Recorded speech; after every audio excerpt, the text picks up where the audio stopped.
Bismillahirrahmanirrahim. Assalamualaikum warahmatullahi wabarakatuh. Waalaikumsalam warahmatullahi wabarakatuh. Ya, sebelum memulai pembelajaran, coba yang kameranya belum diaktifkan, diaktifkan terlebih dahulu. Noval, Hafez. Ya, sebelum memulai pembelajaran, alangkah baiknya kita memulai pembelajaran dengan membaca doa. Tolong Saudara Rifki dipimpin doa. Ya baik. Cek. Dengar nggak Bu suaranya? Kedengaran. Ya baik teman-teman, mari kita mulai pembelajaran hari ini dengan baca doa masing-masing ya. Baca doa dimulai.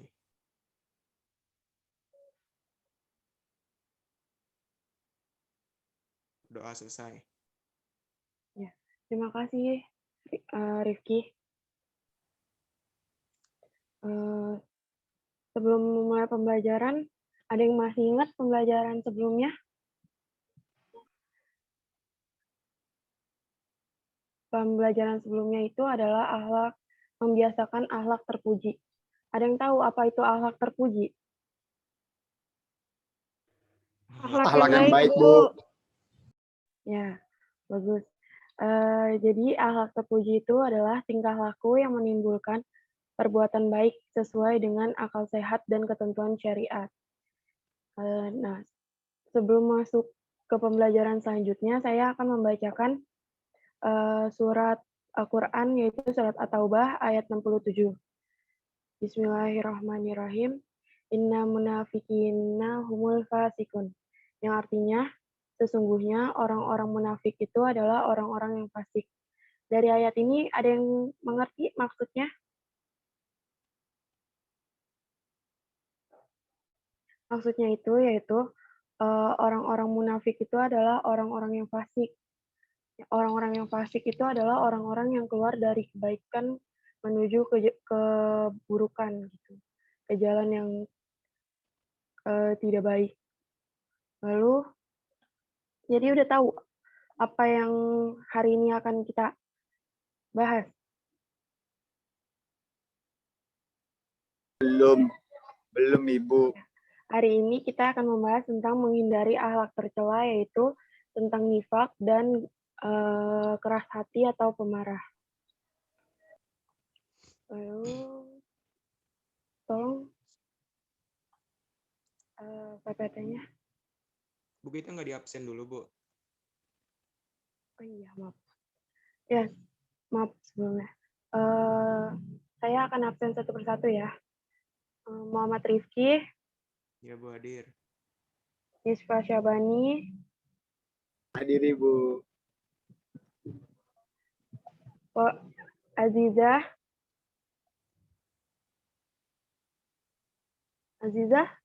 Hadir, Bu. Noval, Novel tadi katanya lagi ke kamar mandi. Hadir Bu Guru cantik. Hafez. Hafez ada? Bu, Hafez Bu. Kamar mandi Bu. Hafez mandi Bu. Dikali katanya. Ya, oke. Selanjutnya, boleh di-share PPT-nya.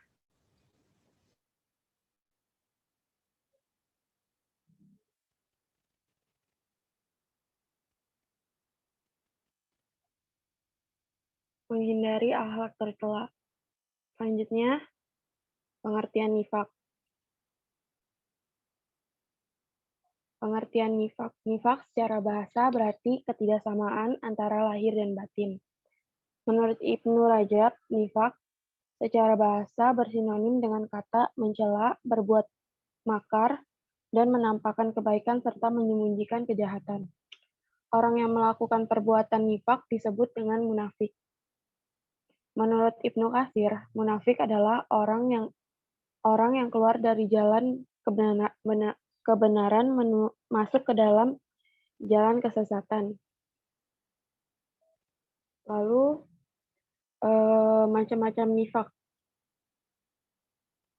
Macam-macam nifak itu ada dua, ada nifak akbar sama nifak asgor. Nifak akbar itu adalah nifak besar. Maksudnya itu adalah ketika seseorang menampakkan keimanannya kepada Allah, para malaikat, kitab suci, rasul, dan hari akhir, tetapi sebenarnya ia tidak percaya dan menolak dengan seluruh hal tersebut. Jadi ketika seseorang di hadapan seperti ada cerita ketika zaman Rasul ada seseorang yang dia mengaku bahwa dia mencintai Allah, mencintai Rasulnya, percaya akan kerasulannya, tapi ketika di belakang Rasulullah dia menjelek-jelekan Allah, tetap menyembah patung, memfitnah Nabi Muhammad, memfitnah Rasul, itu nifak akbar. Terus yang kedua itu nifak asgor. Nifak asgor itu nifak kecil, berarti seseorang menampakkan secara jelas segala amal-amal yang baik, hanya saja sesungguhnya ia tidak seperti itu, bahkan bertolak belakang. Itu kayak misalnya ria, sombong, seperti itu. Terus selanjutnya, tanda-tanda pelaku nifak.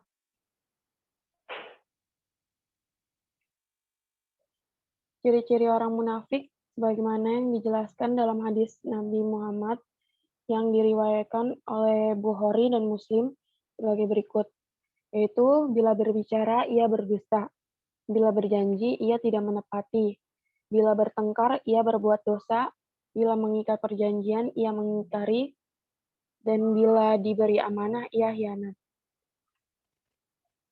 Terus selanjutnya, akibat buruk dari sifat nifak. Bagi diri sendiri, tercela dalam pandangan Allah itu maksudnya ini tercela dalam pandangan Allah ya. Terus yang pertama itu hilangnya kepercayaan dari orang lain atas dirinya. Terus yang kedua, tidak disenangi dalam pergaulan hidup sehari-hari, mempersempit jalan untuk memperoleh rizki, mendapat siksa yang berat di hari akhir. Terus yang kedua, bagi orang lain, menimbulkan kekecewaan hati, merusak hubungan persahabatan, dan dapat terjadinya tindakan anarkis, membuka peluang munculnya fitnah. Yang ketiga itu mencemarkan nama baik keluarga dan masyarakat. Lalu selanjutnya, pengertian keras hati atau godok, pemarah. Boleh minta tolong Saban buat membacakannya, pengertian dari keras hati. Iya, pengertian keras hati atau ghadab atau pemarah. Ghadab secara etimologi berarti marah. Marah dalam pengertian ghadab bersifat negatif. Dalam KBBI, Kamus Besar Bahasa Indonesia, marah berarti merasa atau perasaan tidak senang dan panas karena dihina, diperlakukan kurang baik, dan lain sebagainya. Secara umum, marah mengakibatkan terganggunya aktualisasi diri di dalam kehidupan, dan marah merupakan penyakit jiwa yang ada di dalam diri manusia. Terus marah ada yang terpuji dan ada yang tercela. Marah yang tercela adalah marah padahal dirinya bersalah. Terus marah yang terpuji adalah marah karena kebenaran. Iya, tuh. Itu Bu. Udah. Ya.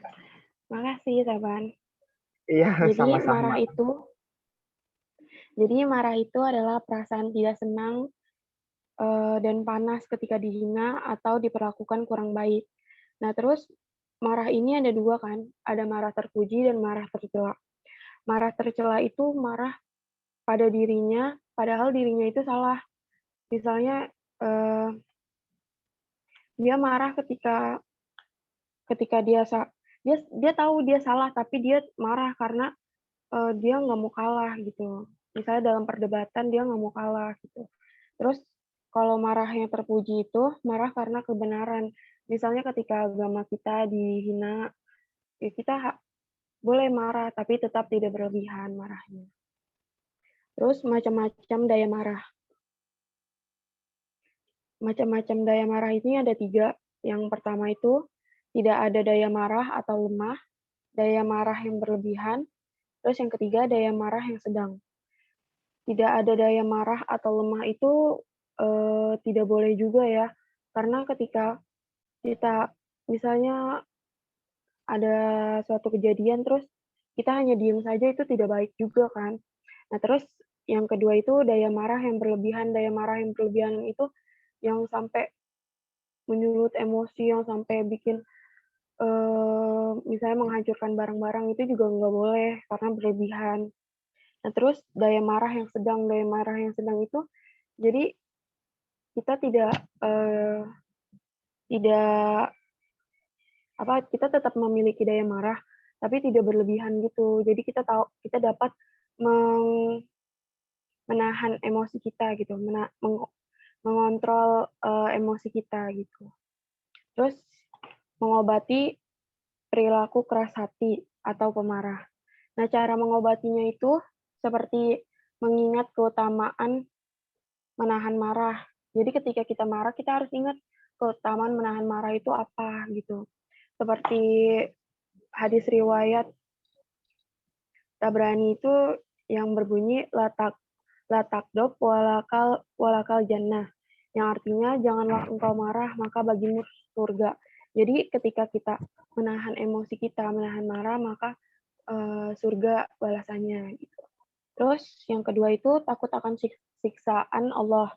Jadi ketika kita marah, kita ingat kalau misalnya ketika marah itu adalah sesuatu hal yang dibenci sama Allah dan Rasul. Jadi kita ingat gitu dan takut akan siksaan Allah. Yang ketiga, waspada terhadap dampak dari emosi. Nah, ketika kita emosi kan kita kayak orang gak sadar gitu kan. Jadi semuanya kita ungkapin, nanti ketika kita sudah reda, sudah sadar, kita akan merasa menyesal gitu dari apa yang udah kita luapin. Terus yang keempat, wajah buruk orang yang marah. Jadi ketika marah kita harus ingat gimana buruknya wajah orang yang sedang marah. Kan kalau orang lagi marah, mukanya merah, padam gitu kan ya. Itu kita harus ingat gitu. Terus menurut Al-Ghazali, ketika daya marah atau emosi seseorang mulai memuncak, maka ia harus mengupayakan diri untuk yang pertama itu membaca taus. Karena taus adalah memohon perlindungan kepada Allah dari tipu daya setan yang selalu membangkitkan emosi. Terus yang kedua, merubah posisi yang awalnya berdiri. Ketika seseorang marah gitu yang awalnya berdiri, dia berubah jadi duduk gitu untuk menenangkan. Terus yang ketiga itu berwudu. Berwudu karena emosi itu kan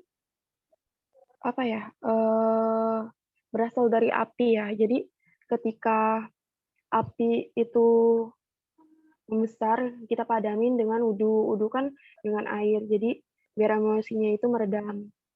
Terus yang keempat, diam. Diam itu emas.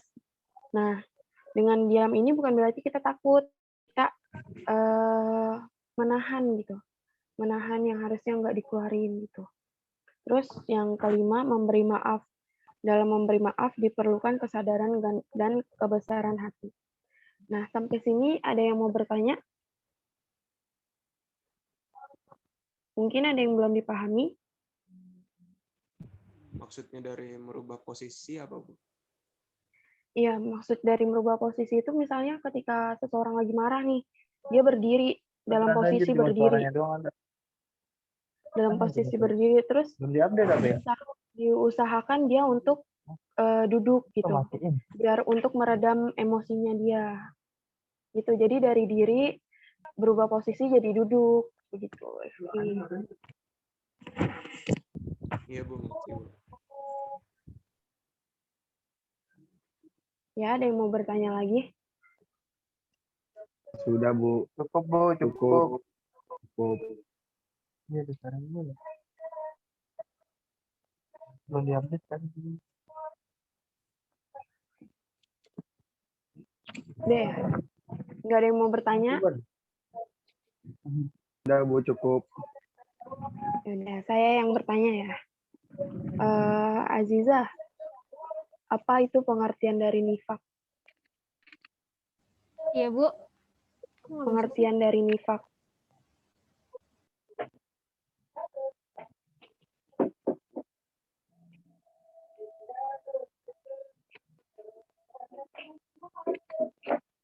Kok nggak kelihatan sih? Nifak artinya ketidaksamaan antara lahir dan batin, Bu. Menyembunyikan kejahatan atau bisa juga orang yang nifak itu disebut dengan munafik, Bu. Munafik. Ya, bagus sekali Aziza. Terima kasih. Terus, Sama Ibu. coba Muhammad Rifki disimpulkan dari yang tadi yang bisa kamu tangkap.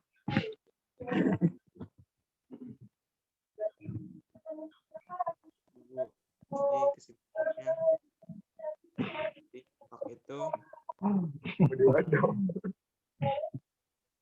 sesuatu yang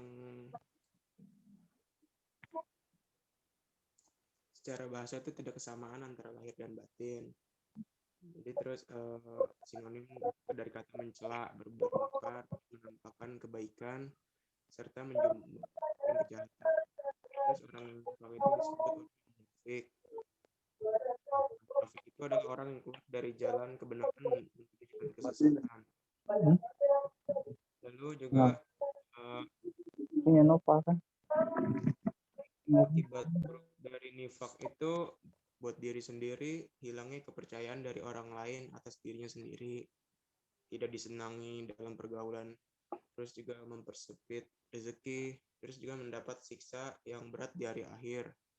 Terus juga untuk orang lain menimbulkan kecewaan hati, merusak hubungan persahabatan, membuka peluang munculnya fitnah dan mencemarkan nama baik keluarga.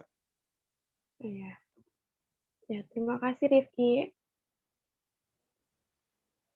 Nah, di sini saya akan menyimpulkan dari yang tadi sudah kita bahas. Nifak itu menurut syara artinya menampakkan keislaman dan kebaikan tetapi menyembunyikan kekufuran dan pelakunya dinamakan munafik. Nah, terus godop atau marah atau keras hati itu perasaan tidak senang dan panas ketika panas hati karena suatu sebab seperti dihina dan lainnya. Nah, terus kita sebagai manusia harus menghindari sifat-sifat tercela ini, seperti sifat nifak, sama sifat godop ini, karena Allah dan Rasul itu membencinya. Nah, terus untuk tugas minggu depan saya memberi tugas untuk membahas tentang